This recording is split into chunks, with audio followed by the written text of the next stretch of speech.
The mirror of reality reflects how you see yourself.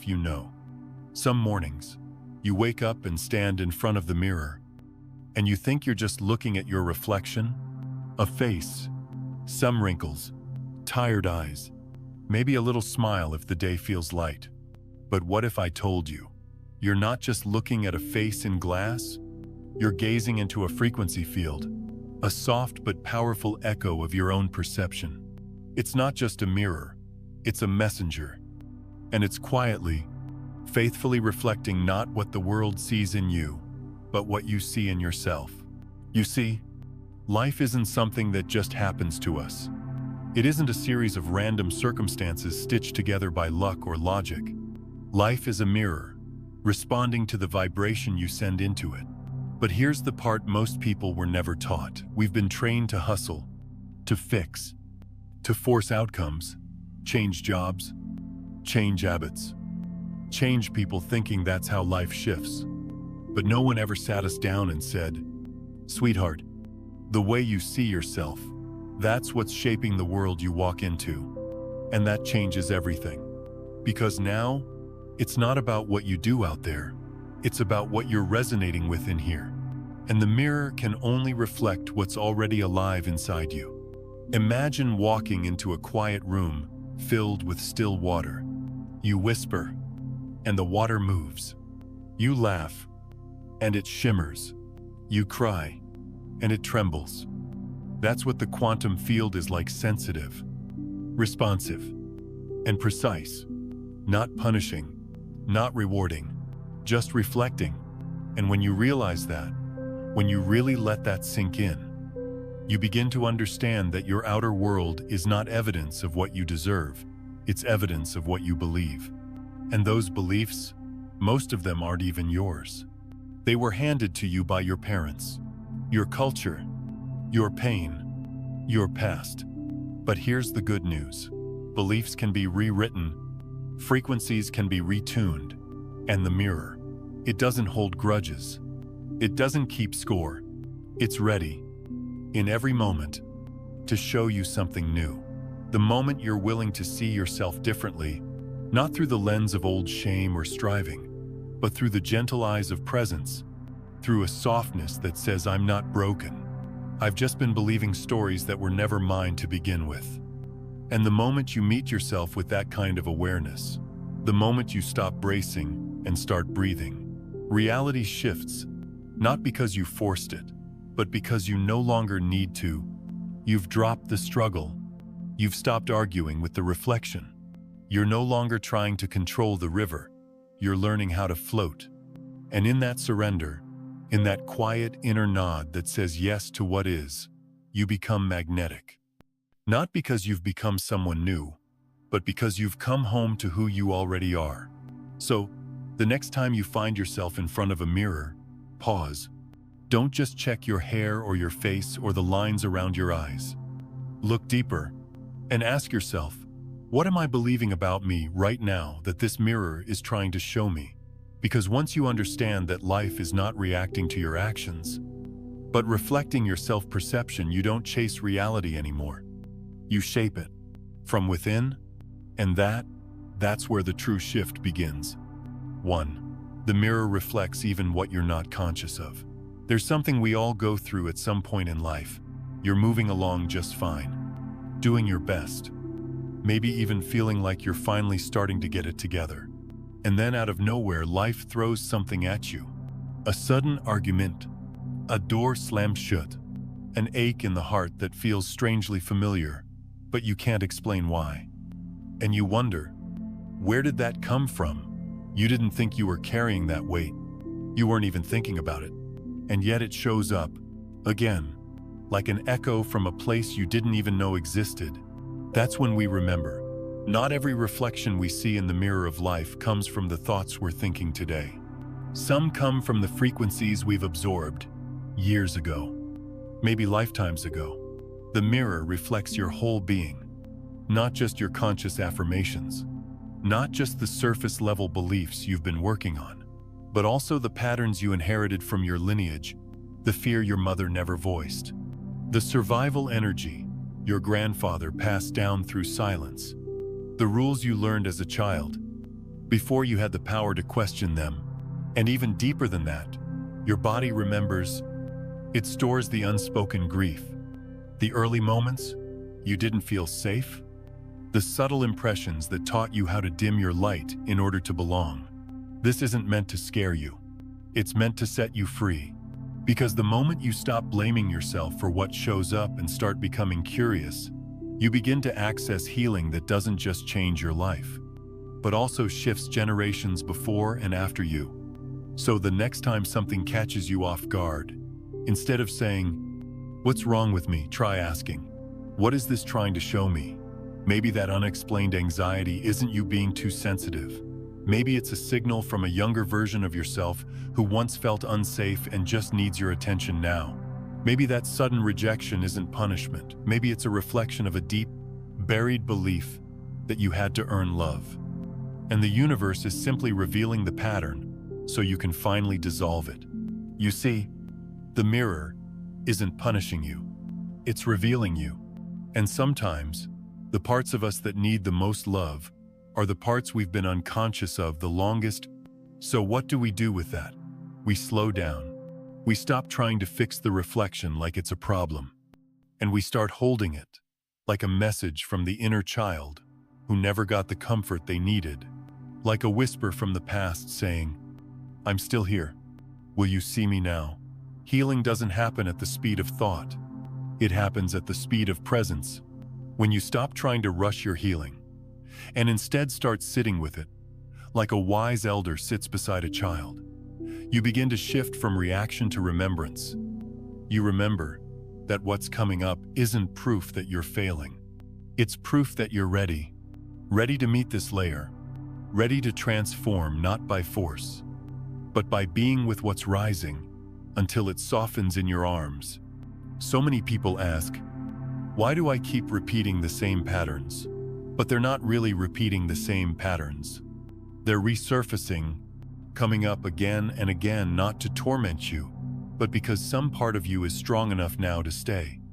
Strong enough to hold that discomfort without running. Soft enough to listen without judgment. Wise enough to know, if it's showing up in my life, it's alive in my field, and it's asking for my attention. The real shift happens when you stop trying to get over it and begin asking, what part of me hasn't been loved yet? Because once you hold that part, once you breathe into it, without pushing it away, the mirror shifts. The outer reality no longer needs to show you the wound because now you've brought it home. And the most beautiful part, you don't have to do it all at once. You don't need to unravel your entire lineage overnight. You just need to be willing to meet what shows up with tenderness instead of tension. Willing to trust that what you see isn't who you are, it's who you've been carrying. And now, you get to choose differently. So next time the mirror shows you something that surprises you, pause. Don't react. Don't rush to explain it or escape it. Just breathe and ask, with gentle curiosity, what deeper part of me is asking to be seen, so it can finally be set free. Because once you ask that, you're not in the pattern anymore. You're in the healing. 2. You can't fix the mirror, only the signal you're sending. There's something I want to remind you of today, not because you don't already know it deep down, but because we all forget, especially when life feels heavy, or when things don't seem to go our way. The mirror is not broken. Your reality, as it stands today, isn't malfunctioning. It's not working against you. It's simply responding to the signal you're sending out, consistently, quietly, sometimes unconsciously. See, many of us have spent years, maybe even decades, trying to fix the reflection. We try to change the job, the partner, the body, the bank account. We chase improvement, hunt for solutions, move the furniture of our lives from one side of the room to the other, hoping it'll finally feel different. But the truth is, trying to fix your reality by rearranging external circumstances without shifting your internal frequency is like standing in front of a mirror with a comb and brushing the reflection, it doesn't work. It was never meant to. The reflection isn't the source. It's just the evidence, the echo. And what it echoes is you, not the mask you wear for the world, not the effort you put into appearing okay, but the real signal, the one that lives behind your words, beneath your actions. It's the quiet frequency in your chest when no one's around, the subtle posture you carry when you're not trying, the way your breath holds or shortens when you think of love, or money, or safety. That's what the mirror hears. That's what it reflects. And this is not bad news. This is freedom. Because if reality is responding to your energy, not your effort, then you're no longer trapped in trying to control everything outside of you. You get to go inward. You get to tend to the root, not the fruit. And that changes everything. Let me give you a simple example. Have you ever been around someone who walks into a room and instantly shifts the atmosphere? They don't speak louder than others. They don't demand attention.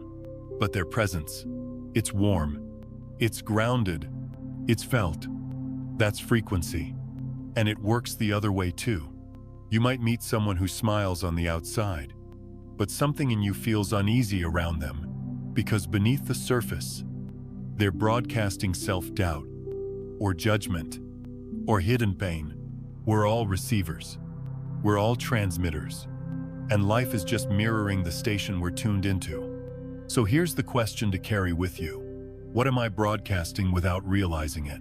Because if you're carrying lack, even quietly, you'll keep encountering reflections of lack people who take, situations that drain, moments that confirm the story of not enough. If you're carrying unworthiness, you'll find mirrors that show up as rejection or invisibility no matter how hard you try to be seen. And if you're carrying fear, life will echo that through uncertainty, through hesitation, through doors that seem to close just when you thought you were ready. But change the frequency, and the mirror follows. Always. When you begin to tune into worthiness genuinely, from the inside you'll notice people start treating you differently. Not because they've changed, but because you have. You're no longer broadcasting the same old code. You've updated your signal, and reality is just keeping up. And let me be clear, this isn't about pretending to feel good. It's not about forcing positive thoughts or pushing down pain. That's just static. The mirror can't reflect what you're pretending. It reflects what you're truly resonating. So the work here is deep, but it's simple. Not easy, but simple. It's about noticing when your frequency slips into old patterns and gently calling it back. It's about sitting in stillness long enough to hear your own tone and asking, is this the music I want my life to echo? You don't have to be perfect. You just have to be aware and willing to adjust. Just like tuning a radio, you move the dial slowly, subtly, until the static fades and clarity comes in. And the moment you start broadcasting love toward yourself first, the mirror catches up. Not overnight, not always instantly, but faithfully, because it's not personal.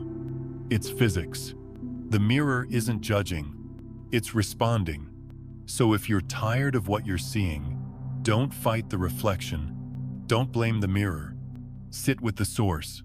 Return to your signal and shift, not through force, but through presence, through softness, through choosing to become the version of you who no longer needs to chase the reflection because you know you're the one creating it. 3. Your emotions are the substance of your reality. There's something I've come to understand not from reading, not from theory, but from living through enough dark nights and quiet mornings. Reality doesn't respond to your words. It responds to your emotional tone. You can say all the right affirmations. You can repeat, I love myself 1,000 times in front of the mirror. But if, underneath those words, there's a quiet ache, if your body is sighing when your mouth is smiling, the mirror won't reflect the words. It'll reflect the ache because it's not the language you use. It's the vibration you carry. Emotion is the carrier wave. It's the signal that gives your thoughts their power, their reach, their resonance. Without emotion, thoughts are just empty containers. But when feeling is present, they become living frequencies. And the universe, well, it listens to feeling. Always. You can think of your emotions like ink soaking into paper. Whatever you feel, you write, and your life becomes the story shaped by that ink. We're taught early on to perform wellness, to say we're fine, to smile through pain, to appear strong when we're crumbling inside. But the universe doesn't fall for performances. It listens beneath the surface, to that subtle current running through your chest, your belly, your breath, and it reflects that. This is why sometimes things don't change. Even when we've been working so hard. We read the books, we say the mantras, we take action. But deep down, if we're still carrying fear, still holding resentment, still believing, quietly, that we are not enough, the mirror shows us those truths not to shame us, but to wake us. When I finally got this, it hit me like a wave. I look back on moments where I had tried so hard to manifest a better life. I thought I was doing everything right, but beneath it all, I was still rooted in desperation, still believing that if I didn't get the outcome, I wasn't worthy, and life kept giving me proof, not of what I wanted, but of what I was unconsciously feeling. It was like shouting abundance into the wind, but from a heart clenched tight in scarcity. The wind heard the scarcity, not the word. And once you see that, it's humbling, but it's also liberating, because it means you don't have to pretend anymore. You don't have to force a smile when your heart is hurting. You don't have to chant affirmations you don't believe. You get to pause, to feel what's real, to sit with what's true, and to begin, gently, to shift your emotional state, not to fix yourself, but to align with your own authenticity. This is where real change begins. When you allow yourself to feel fully, without judgment, you stop resisting. And that release, however quiet, however small, begins to lift your frequency, not artificially, not instantly, but honestly. An honest frequency is magnetic, because it's aligned, it's integrated, it has no static. So instead of forcing life to respond to empty words, you let life respond to the real you, the softened, breathing, open you. You start with the emotion, not the outcome. You don't chase love. You tune to self-acceptance. You don't beg for freedom. You cultivate calm in your nervous system. You don't fight for worth. You feel it, quietly, in how you speak to yourself, in the silence of the morning, because that's where the frequency is set. And the mirror kind, honest, unchanging, will always reflect it back. If there's one thing I hope you take from this moment together, it's this. You don't have to get it right. You just have to get real. Real with your feelings. Real with your energy. Real with the places inside that still ache, and still hope, and still long to be held. Don't bypass those places with pretty phrases. Breathe with them. Be with them. And as you do, your frequency begins to shift, not because you forced it, but because you allowed it. And the mirror, as always, will follow. 4. Self-observation is not about fixing, it's about softening into understanding. Somewhere along the way, we were taught to treat self-awareness like a repair manual. Find the problem, name it, analyze it, then fix it. And while that mindset might work for broken appliances, it doesn't work for a human heart. Because you see, you are not a project. You are not some flawed equation waiting to be solved. You are not a list of issues to be crossed off until you're finally worthy of peace. You are a living, breathing presence, a soul with stories, a body with memory, a heart with layers, and true healing, real, lasting, soul-deep healing doesn't happen when you attack your patterns like they're mistakes. It begins when you stop fighting with yourself long enough to listen, Self-observation is not a weapon. It's a window. It's a gentle gaze that says, I'm willing to see what's here, not so I can fix it, but so I can finally stop abandoning it. You'd be amazed how much softens in your life when you stop trying to fix everything in you. So many people think, if I could just stop overthinking, if I could just be more confident, if I could just stop being so emotional. But that's the mind speaking in the voice of judgment. It sounds productive, but underneath, it's still saying, you are not okay yet. And that belief that you're not okay yet is the very thing the mirror keeps reflecting back. Let me ask you something tender, something simple. What if nothing in you is broken? What if every part of you is doing its best to protect you, even if the way it shows up looks messy, or anxious, or shut down the overthinking? Maybe it was born from a time when your safety depended on predicting people's moods, the self-doubt. Maybe it grew from being told again and again that your truth didn't matter. The emotional waves, maybe they've been holding all the grief no one let you express as a child. And now here you are seeing these patterns, and instead of punishing them, you can begin to witness them, not with sharp eyes, but with soft ones. You can say, oh, I see you. I get it now. No wonder you've been showing up that way. Thank you for trying to protect me. You don't have to fight so hard anymore. That's when things begin to shift, not through control, but through compassion. I remember a time in my own life when I was obsessed with self-improvement. Every journal entry was a diagnosis. Every meditation became a checklist. Every aha moment turned into another thing I needed to change before I could feel free. And the more I tried to change myself, the more exhausted I became. Until one day, I just stopped. I sat on the floor of my tiny apartment, closed the journal, and whispered, I don't want to fix anything today. I just want to be with me. That was the moment I met myself, not as a concept to refine, but as a human being worthy of rest, worthy of grace, worthy of being witnessed without agenda. That was the day the mirror softened. Because I softened. You don't need to be perfect to be at peace. You just need to stop pushing against what you already are. Self-observation is not about labeling your parts good or bad. It's about becoming a gentle presence that can hold all of them, like a warm hand, resting on the shoulder of a frightened child.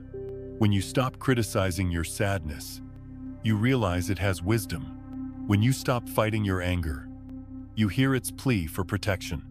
When you stop judging your anxiety, you notice it's just a part of you that forgot how to feel safe. And the moment you stop making those parts of you wrong, they stop needing to scream so loudly to be heard.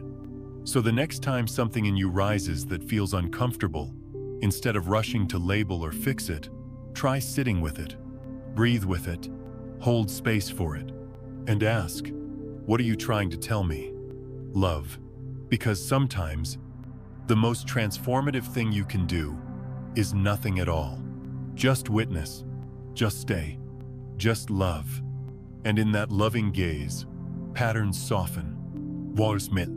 The mirror clears, not because you forced it, but because you allowed what is to be seen, to be known, and maybe, for the first time, to be enough. 5. When you see yourself as worthy, reality cannot help but confirm it. There's a quiet shift that happens inside you, and when it does, the world rearranges itself without effort. It doesn't come with fireworks. It doesn't come with applause. Sometimes it doesn't even come with words. But something deep inside you settles, and everything begins to change. It's the moment you stop trying to prove that you matter. The moment you stop waiting for someone else to say, you're enough now, and instead, you look at yourself with clear, compassionate eyes, and say it for yourself. I'm worthy. Not because you did something, not because you fixed your flaws, not because someone finally validated your pain, but because you've remembered something ancient and simple. You were always worthy. And the mirror, the universe, the field, this great interconnected reality, It reflects what you remember. You don't have to convince it. You don't have to fight it. You don't have to hustle for a seat at the table. When you believe in your worth truly, quietly, deeply, life starts nodding back. Not because it suddenly decided to like you, but because it was always listening to your frequency, waiting for you to tune in to what it already knew. I've seen this happen in the smallest, subtlest ways. A woman I once knew spent years hiding in the background, never asking for what she needed, always giving more than she had. She thought that by shrinking, she'd be loved, that by sacrificing herself, she'd finally be chosen. But she wasn't, not truly.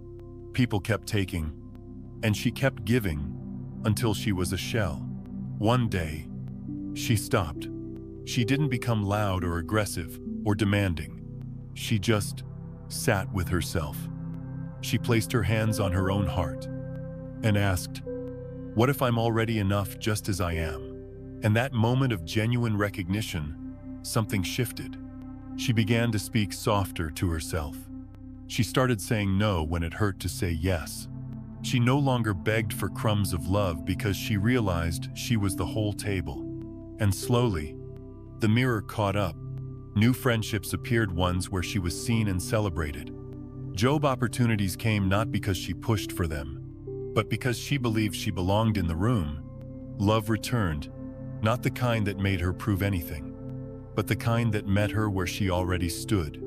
That's what happens when you see yourself clearly, not through the lens of your wounds, not through the eyes of someone who left, not through the voice of old shame, but through the eyes of presence.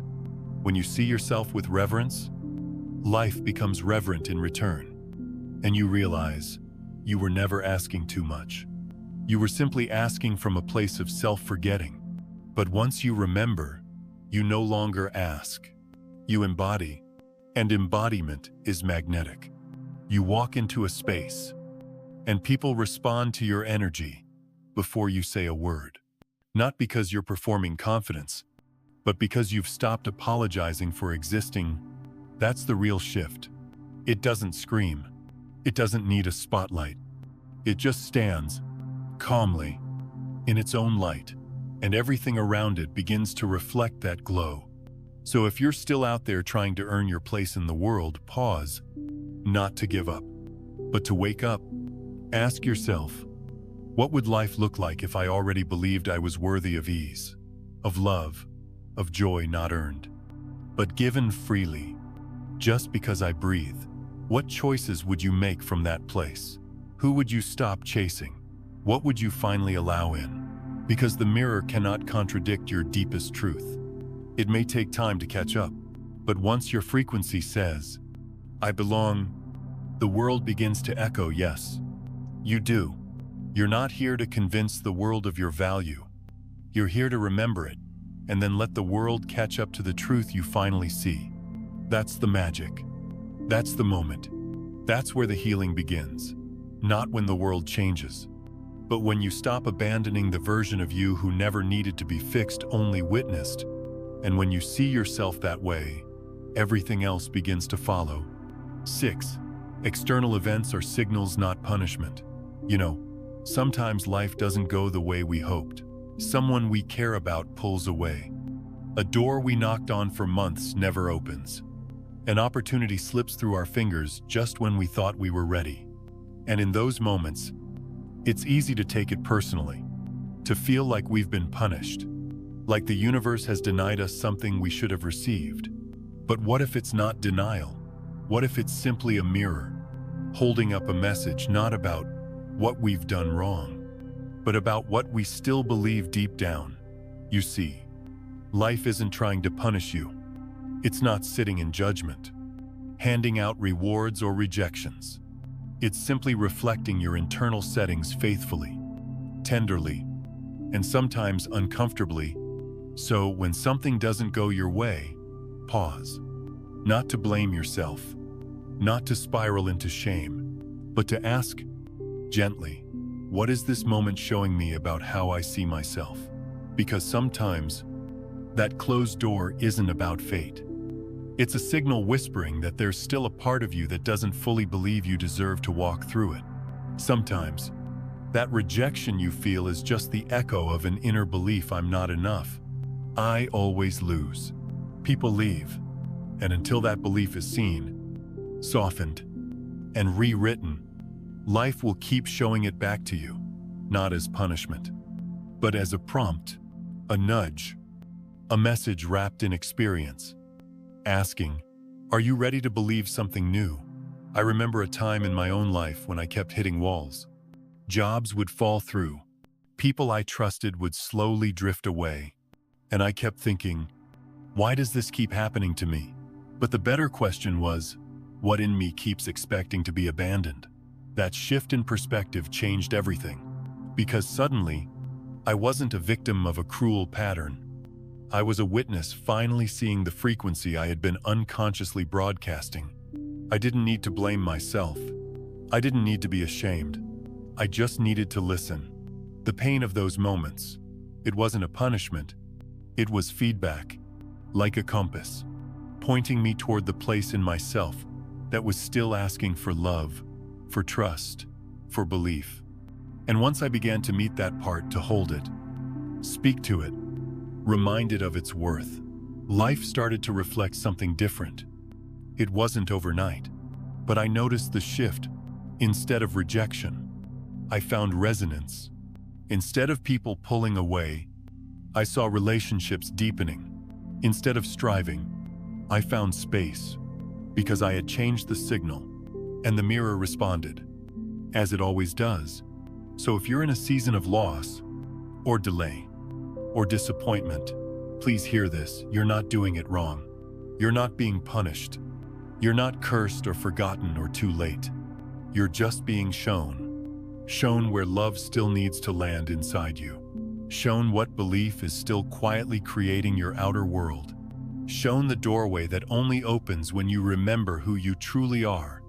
And when that remembering happens not in your head, but in your heart and body, the mirror changes. Not out of pity, not out of luck, but out of resonance. Because the moment you stop internalizing rejection as proof of your unworthiness, and start seeing it as a message from your own unconscious, asking to be healed, you reclaim your power. You no longer chase approval. You align with truth. You no longer try to force outcomes. You trust the mirror to follow your shift. It always does. So the next time something doesn't go as planned, instead of tightening, instead of saying, I failed, take a breath and ask, what part of me was afraid I couldn't receive this? That question is a door not into self-blame, but into self-awareness. And self-awareness, when held with kindness, always leads to healing. You're not here to chase the things you think you want.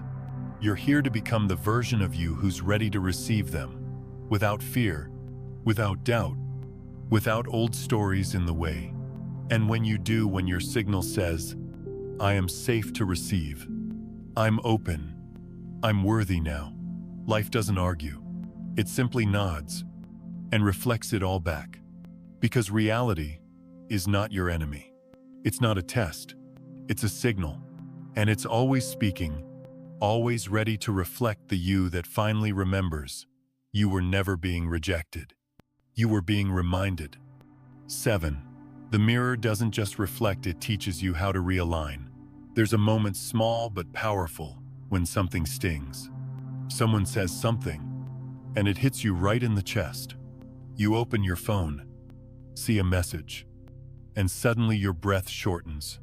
You're in a conversation, and before you know it, you're defensive, your heart pounding, your throat tight. We call it a trigger, a reaction, a flare of emotion. But beneath all that noise, there's something softer happening, something wise, something sacred. The mirror is speaking, and it's not saying, this person is the enemy. It's not saying, you've failed again. It's whispering, look here, there's something inside asking to be seen. You see, the mirror of life doesn't just show you what you're feeling. It teaches you, it guides you, it offers you course corrections. moment by moment, not to shame you, but to help you come home to yourself. But only if you're willing to pause long enough to listen, so the next time something stirs you up, instead of rushing into judgment, instead of defending, attacking, retreating, or fixing, ask, what is this showing me about myself? What belief just got touched? What wound is asking for care? Not in a harsh way. Not to blame yourself. But in the same way, a wise gardener checks the roots when a flower wilts. Because most of the time, what you're reacting to isn't really about the other person. It's about what their behavior mirrors back to you. Maybe the criticism you received hit so hard because a part of you still believes it's true. Maybe the silence from someone you care about echoes the silence you give yourself when you feel insecure. Maybe the tension in a conversation is exposing your habit of abandoning your truth to keep the peace, and when you react from that place without pausing, you miss the invitation. You stay in the loop.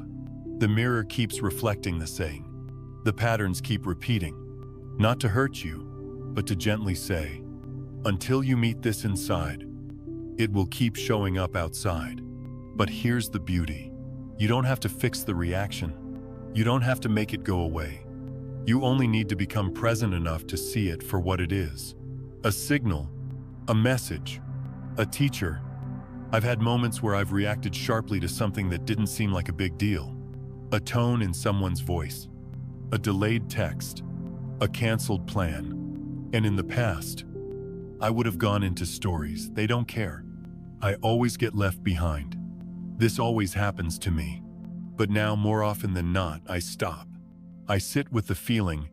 I ask, what is this really about? And almost every time, it leads me back to something older. A belief I picked up when I was too young to question it. A fear that still lives in my nervous system. A place in me that still hasn't been fully met with love. And when I meet that place, when I soften toward it instead of judging it, the charge begins to dissolve. The mirror clears. And the lesson becomes a liberation. Because here's the deeper truth. Nothing you go through is wasted.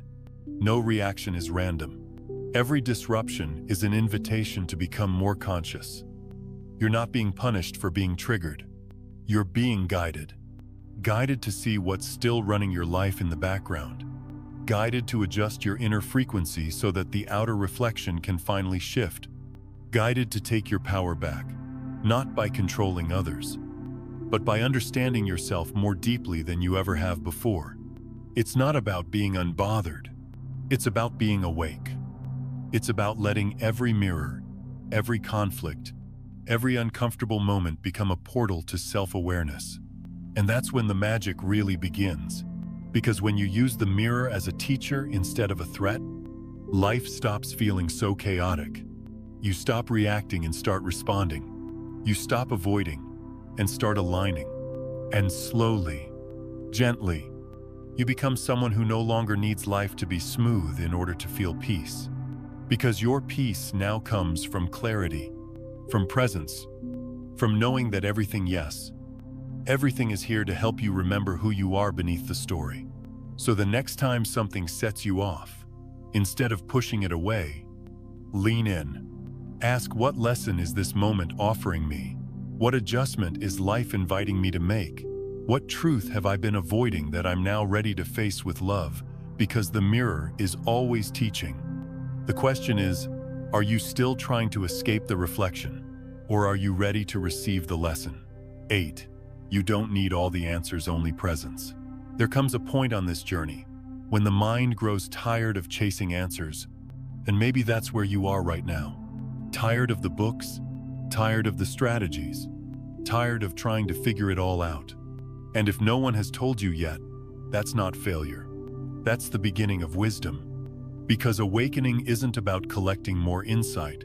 It's not about piecing together some final puzzle that suddenly makes life make sense. It's about presence.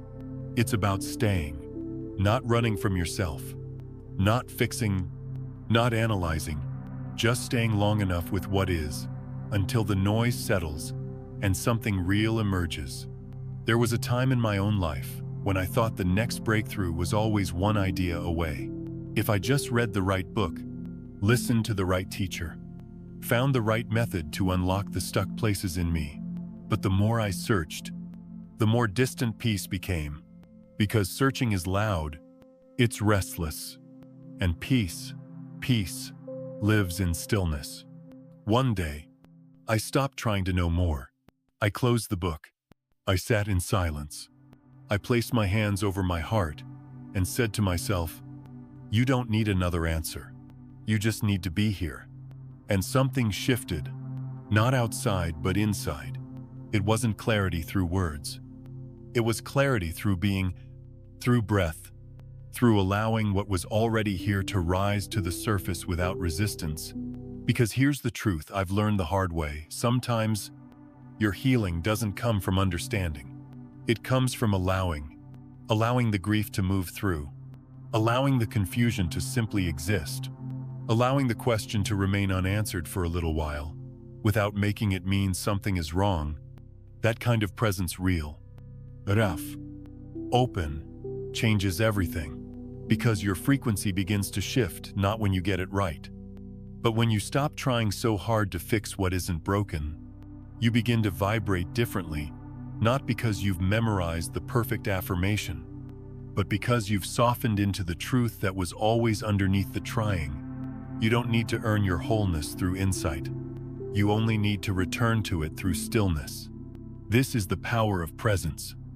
It reorganizes your energy without your permission. It gently rewires the frequency you've been unconsciously sending out, not by thought, but by the felt experience of being here, right now, in this breath, not in the past you couldn't control, not in the future you keep trying to predict, but now, where your power lives, where the mirror responds. You see, life doesn't shift just because you learn something new.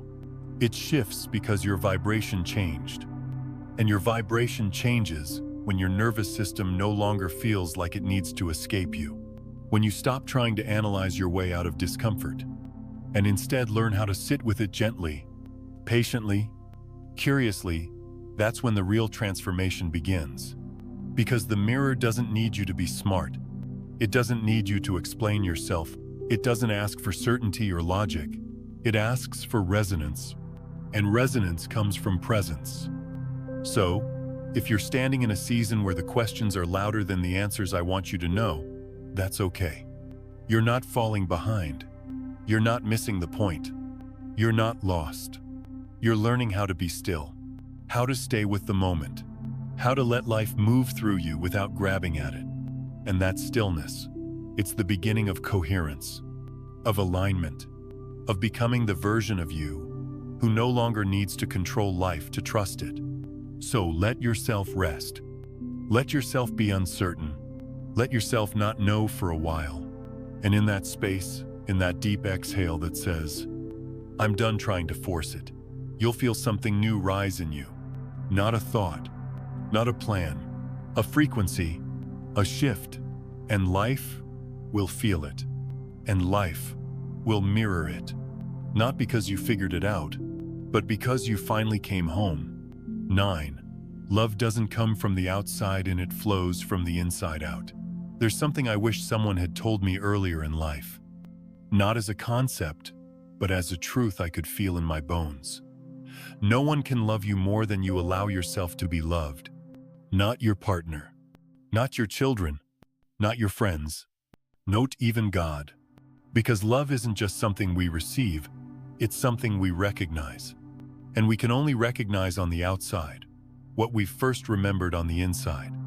See, most of us are taught to chase love, to earn it, to perform for it, to wait for it to show up, and finally make us feel complete. But here's what I've learned. If you don't believe you're worthy of love, no amount of affection from the outside will convince you otherwise. You'll keep questioning it. You'll sabotage it. You'll shrink in front of it.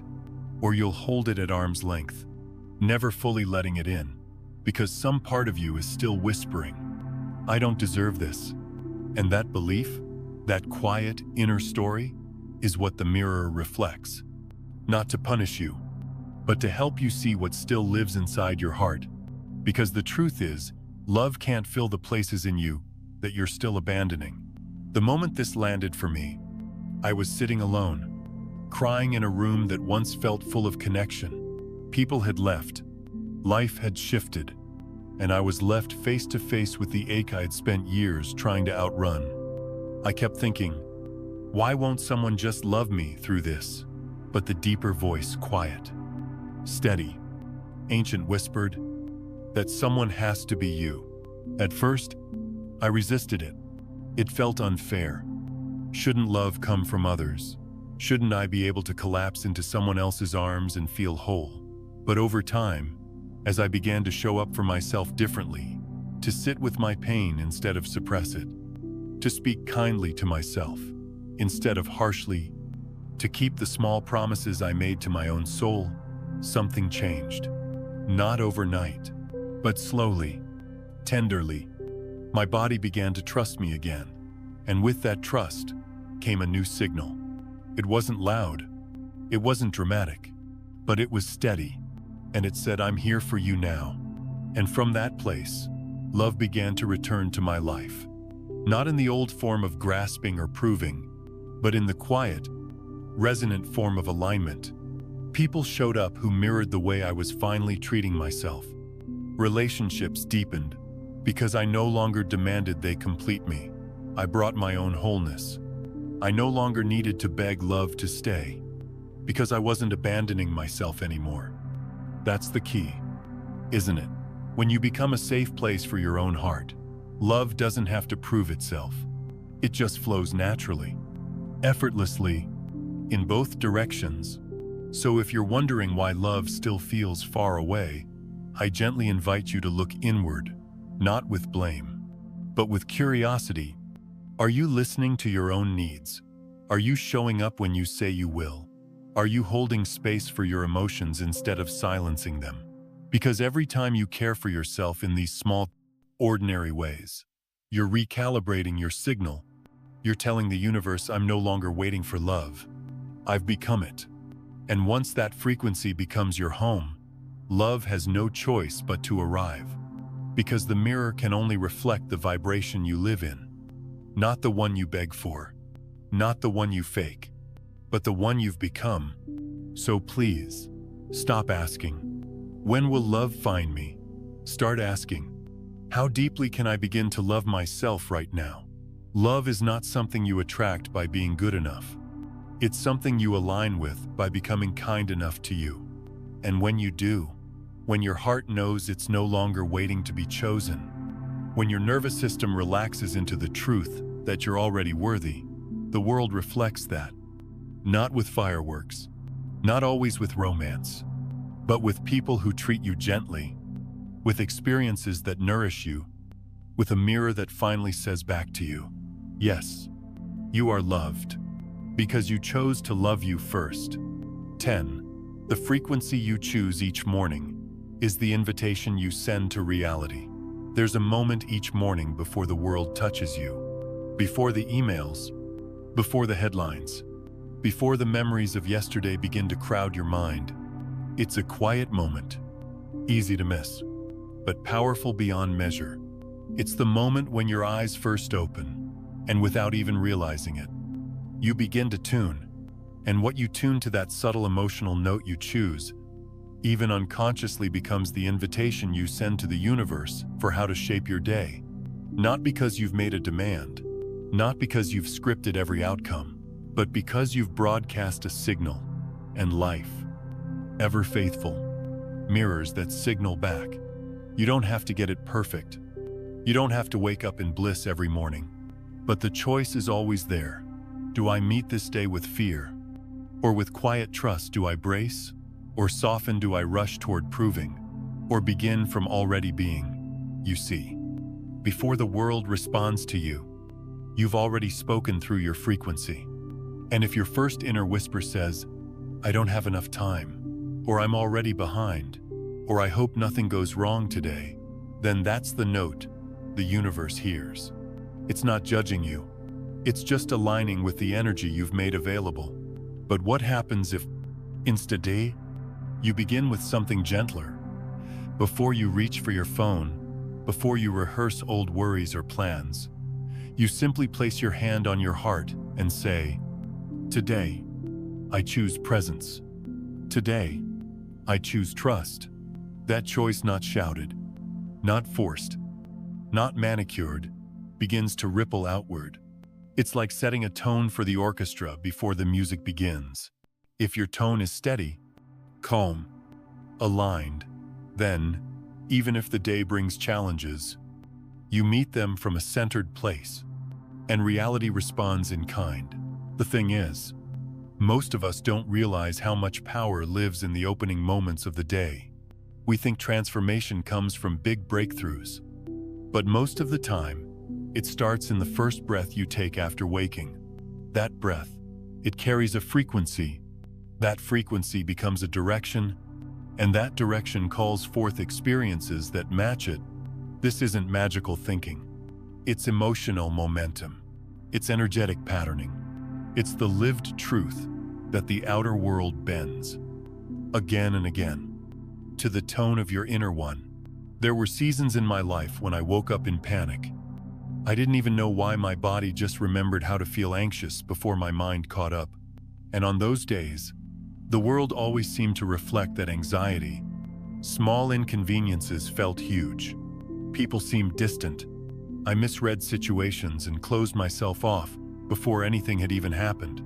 But when I began to meet the morning with just a few seconds of awareness, everything softened.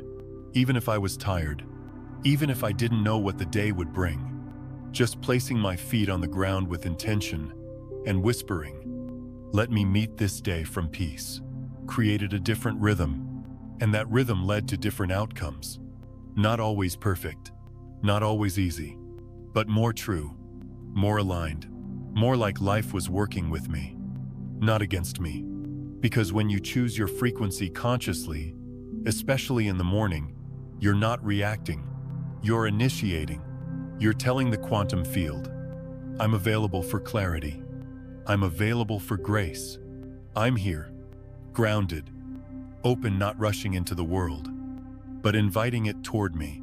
And the field, this beautiful, responsive reality, we're all woven into, adjusts. Not instantly, perhaps, but inevitably, because you've shifted the signal, and the mirror, as always, reflects what's real. So tomorrow morning, before the noise starts, before you step into your to-do list, just pause. Sit at the edge of your bed. Feel the air in the room. Notice that you've been given another day, and then ask yourself, not with pressure, but with curiosity, what frequency do I want this day to rise from? It could be stillness. It could be trust. It could be courage. It could be softness. Whatever it is, feel it first, then move from it, walk in it, speak from it, and watch how the world, piece by piece, begins to respond in harmony, not because you controlled it, but because you led it gently, inwardly. First, 11. Reality always lags behind your inner state. There's a moment, usually after we've done the inner work, after we've cried, healed, breathed, and tried to stay in alignment, when we look around and think, "Why hasn't anything changed yet?" The truth is, it's not because nothing's happening. It's because reality always runs one step behind your inner state. Like the light from a star, what you're seeing now is actually coming from a signal you sent long before. The people, the circumstances, the situations showing up in your life today, they're echoes. They're responses to the emotional frequency you were carrying yesterday, last week, last month. And I know that can feel frustrating, especially when you've been trying so hard to shift, to raise your vibration, to believe new things, to walk in more love, more calm, more trust. But here's the gentle reminder. Reality takes time to catch up, and that time lag, it's not punishment. It's grace. It gives you space to stabilize your new frequency before it fully arrives in form. It gives you the chance to embody it, not just taste it briefly, Because the universe isn't trying to give you a quick fix. It's trying to match your true foundation. And foundations take time.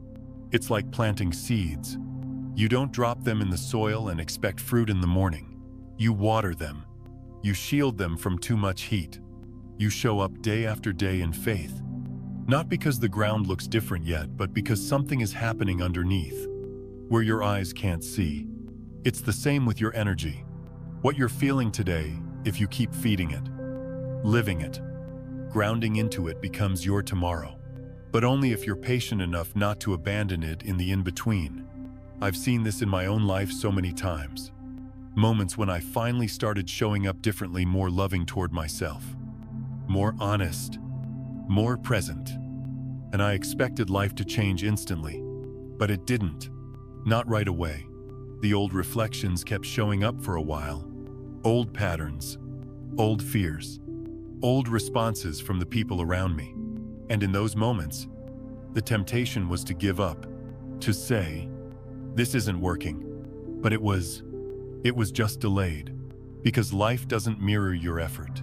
It mirrors your essence. And that essence needs consistency before it creates form. That's why the most important thing isn't what shows up tomorrow. It's what you're choosing to feel today.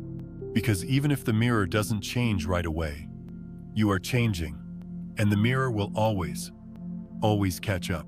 So if you're doing the inner work, if you're showing up each morning with more tenderness, if you're choosing to respond instead of react, if you're finding the courage to believe something better for yourself, but life still looks the same, don't panic. Don't make it mean you're broken. Don't interpret the delay as failure. Understand it as momentum. Your new reality is being built quietly, patiently, respectfully, not just from your desire, but from your sustained vibration. And this is where so many people give up, right before it turns.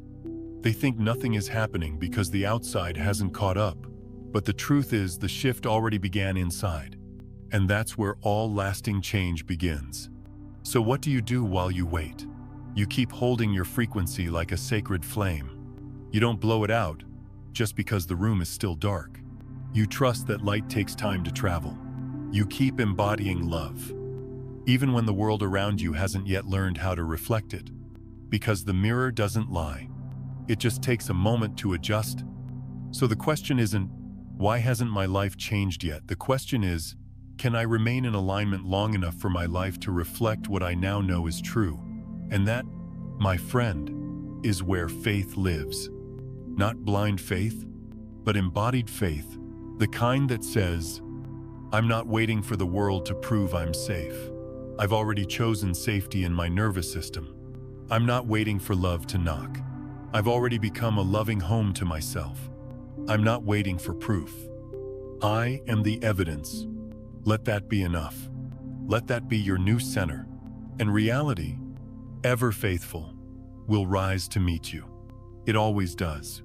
You're not here to control reality. You're here to remember you're creating it.